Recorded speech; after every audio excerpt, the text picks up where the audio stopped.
कई ऐसे ट्रेडर्स होते हैं जो ट्रेड में एंट्री करते हैं, प्रॉपर एनालिसिस भी करते हैं और टारगेट भी सेट करते हैं, लेकिन जैसे ही ट्रेड थोड़ा सा प्रॉफिट देने लगता है वे तुरंत ट्रेड से बाहर निकल जाते हैं और बाद में वही ट्रेड उनके तय किए हुए टारगेट तक पहुंच जाता है। दूसरी तरफ कुछ ट्रेडर्स ऐसे होते हैं जो एक साइड की मार्केट में बार बार रुक रुक कर एंट्री करते हैं। जैसे ही मार्केट थोड़ी ऊपर जाती है वे एंट्री करते हैं, फिर जैसे ही मार्केट छोटा सा रिटेस्ट लेती है वे घबराकर छोटे से लॉस में ट्रेड से बाहर हो जाते हैं। इसके बाद मार्केट फिर से ऊपर जाती है, वे फिर से एंट्री करते हैं और मार्केट फिर से हल्की सी नीचे आती है और वे फिर बाहर हो जाते हैं। यह सिलसिला कई बार चलता रहता है। नतीजा ये होता है कि एक स्ट्रांग ट्रेंडिंग मार्केट में भी वे लगातार लॉस में रहते हैं। असल बात यह है कि मार्केट कभी सीधी रेखा में नहीं चलती, हमेशा कुछ न कुछ उतार चढ़ाव होंगे। लेकिन अगर आपने एक बार सही जगह एंट्री की और भरोसे के साथ उस पोजीशन को पकड़ कर रखा होता तो वही ट्रेड आपको 200 पॉइंट का प्रॉफिट दे सकता था। तो अगर देखा जाए तो मार्केट में मुख्य रूप से 3 प्रकार के ट्रेडर होते हैं। पहला, इमोशनल ट्रेडर।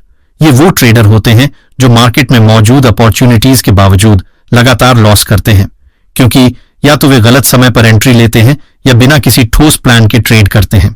दूसरा, सेफ प्लेयर। ये ट्रेडर डिसिप्लिन को फॉलो करते हैं और लॉस से बचते हैं, लेकिन प्रॉफिट को बढ़ने का मौका नहीं देते। थोड़ा भी प्रॉफिट होते ही ट्रेड से बाहर हो जाते हैं। फोकस कैपिटल की सेफ्टी पर होता है, ग्रोथ पर नहीं। ये अपने ट्रेड को लंबे समय तक होल्ड नहीं कर पाते, जिसकी वजह से उनका कैपिटल कभी भी सस्टेनेबल तरीके से ग्रो नहीं कर पाता। तीसरा टाइप है स्मार्ट ट्रेडर। ये ट्रेडर मार्केट की साइकोलॉजी को समझते हैं और हर ट्रेड एक प्रॉपर सेटअप, पेशेंस और रिस्क मैनेजमेंट के साथ करते हैं। ये प्रॉफिट को होल्ड करते हैं, लॉस को लिमिट में रखते हैं और ट्रेंड का सही तरीके से फायदा उठाकर लगातार अच्छा रिटर्न हासिल करते हैं। अब आपको कमेंट में बताना है कि आप इन तीनों में से किस टाइप के ट्रेडर हैं। और आज के इस वीडियो में हम जानने वाले हैं कि कैसे हम अपने विनिंग ट्रेड को लंबे समय तक होल्ड कर सकते हैं और एक स्मार्ट ट्रेडर की तरह सोच और एक्शन डेवलप कर सकते हैं। लेकिन इससे पहले हमें इमोशनल और सेफ ट्रेडर की मानसिकता और उनकी आम गलतियों को समझना होगा ताकि हम उन्हें दोहराने से बच सकें। साथ ही हम ये भी जानेंगे कि स्मार्ट ट्रेडर अपने ट्रेड को होल्ड करके बड़े प्रॉफिट तक कैसे पहुंचते हैं। अब चलिए सबसे पहले बात करते हैं पहले टाइप के ट्रेडर यानी इमोशनल ट्रेडर की, कि वे बार बार लॉस क्यों करते हैं। इस टाइप के ट्रेडर को हम ब्लाइंड शूटर भी कह सकते हैं, क्योंकि इनके पास न तो कोई तय स्ट्रैटेजी होती है और न ही कोई डिसिप्लिन। ये सिर्फ चार्ट पर कैंडल्स देखकर फैसले लेते हैं। उदाहरण के तौर पर इस चार्ट को देखिए, जहां मार्केट लगातार अपर ट्रेंड में था, लेकिन जैसे ही 2 रेड कैंडल्स बनी, इमोशनल ट्रेडर ने सोच लिया कि अब मार्केट डाउन साइड जाएगा और उन्होंने एंट्री ले ली, जबकि हकीकत में मार्केट का ट्रेंड अभी भी स्ट्रांग था और वो अपनी दिशा में ही चलता रहा, जिसके कारण उन्हें लॉस उठाना पड़ा। ऐसा ही एक और उदाहरण लेते हैं। इस चार्ट में मार्केट ने एक ही सपोर्ट लेवल पर 2 बार रिवर्सल दिखाया, यानी यह एक मजबूत डिमांड जोन है।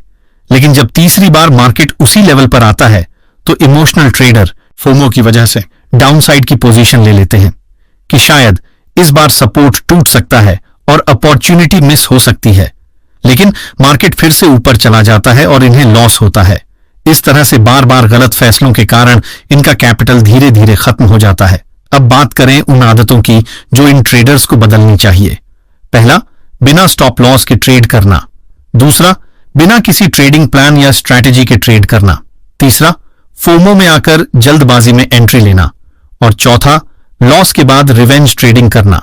इन सभी का परिणाम होता है लगातार लॉसेस, इमोशनल स्ट्रेस, कैपिटल का तेजी से लॉस होना और धीरे धीरे कॉन्फिडेंस और मोटिवेशन का खत्म हो जाना। ऐसे ट्रेडर 5 में से 3 बार लॉस करते हैं और समय के साथ ट्रेडिंग को एक जुआ समझने लगते हैं। अगर समय रहते उन्होंने खुद को नहीं बदला तो वे इस मार्केट से पूरी तरह बाहर हो जाते हैं। अब बात करते हैं दूसरे टाइप के ट्रेडर यानी सेफ प्लेयर की। पर काफी डिसिप्लिन्ड होते हैं और रिस्क से बचना इनकी पहली प्राथमिकता होती है। ये कभी बिना सोचे समझे ट्रेड नहीं करते और हर स्टेप पर कैलकुलेटेड मूव बनाते हैं। लेकिन इनकी सबसे बड़ी प्रॉब्लम होती है ओवर सेफ्टी। ये ट्रेडर्स छोटे प्रॉफिट को जल्दी बुक कर लेते हैं और ट्रेड को लंबे समय तक होल्ड नहीं कर पाते। इसका नतीजा ये होता है कि मार्केट अगर उन्हें बड़ा रिवॉर्ड देने वाला होता है तब भी ये जल्दी बाहर निकल जाते हैं और लॉन्ग टर्म ग्रोथ को मिस कर देते हैं। जैसे इस चार्ट में देखिए, मार्केट में एक बुलिश सेटअप बनता है। जैसे ही वह कैंडल अपने हाई को ब्रेक करती है, दूसरे प्रकार के ट्रेडर ट्रेड में अपनी एंट्री बनाते हैं। इसके बाद मार्केट थोड़ी ऊपर की दिशा में मूव करती है जिससे इन्हें कुछ हद तक प्रॉफिट दिखाई देने लगता है, लेकिन इसके तुरंत बाद मार्केट में लगातार 2 रेड कैंडल्स बनती हैं जिसके कारण उनका प्रॉफिट धीरे धीरे घटने लगता है। अब ये ट्रेडर सोचते हैं कि कहीं जो प्रॉफिट है वह भी ना चला जाए।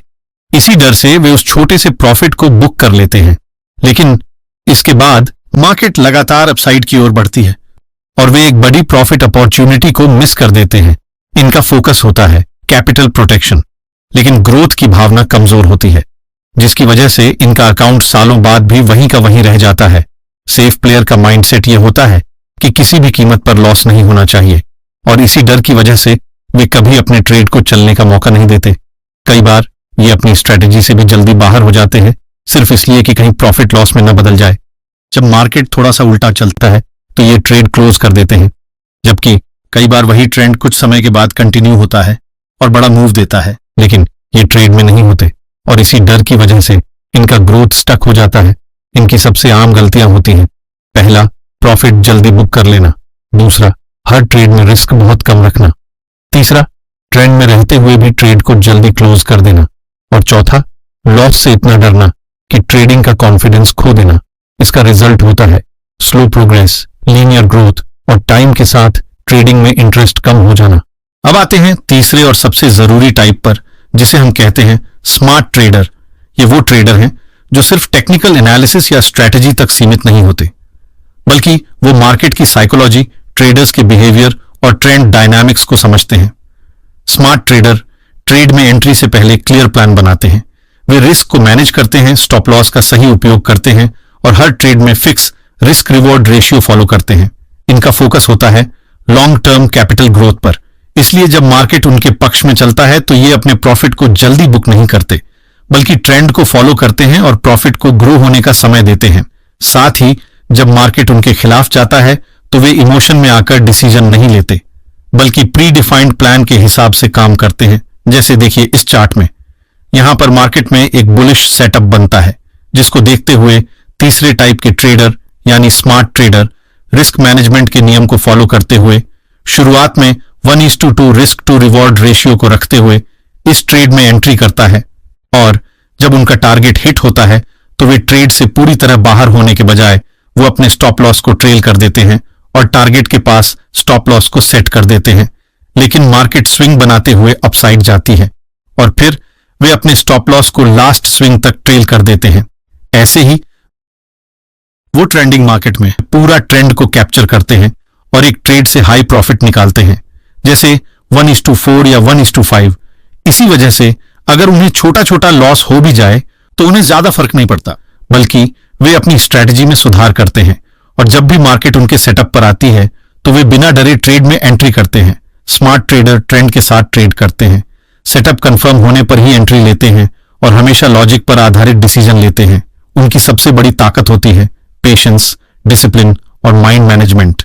ये ट्रेडिंग को एक प्रोफेशन की तरह ट्रीट करते हैं और हर फैसले के पीछे एक सिस्टम होता है। इनकी आदतें होती हैं, पहला, ट्रेड से पहले क्लियर प्लान बनाना। दूसरा, रिस्क रिवॉर्ड को स्ट्रिक्टली फॉलो करना। तीसरा, ट्रेंड को समय देना, जिसके कारण वे अपने ट्रेड को ज्यादा समय तक होल्ड करते हैं। इन आदतों की वजह से ये लॉस को कंट्रोल करते हैं और प्रॉफिट को ग्रो करने देते हैं। नतीजा होता है कंसिस्टेंट रिटर्न, स्टेबल ग्रोथ और लॉन्ग टर्म ट्रेडिंग सक्सेस। अगर आपको ये वीडियो अच्छा लगा हो और आप कमेंट करके सपोर्ट दिखाते हैं तो मैं जल्द ही इसका सेकंड पार्ट भी अपलोड करूंगा, क्योंकि अभी काफी सारी चीजें बाकी हैं जो कवर करनी है।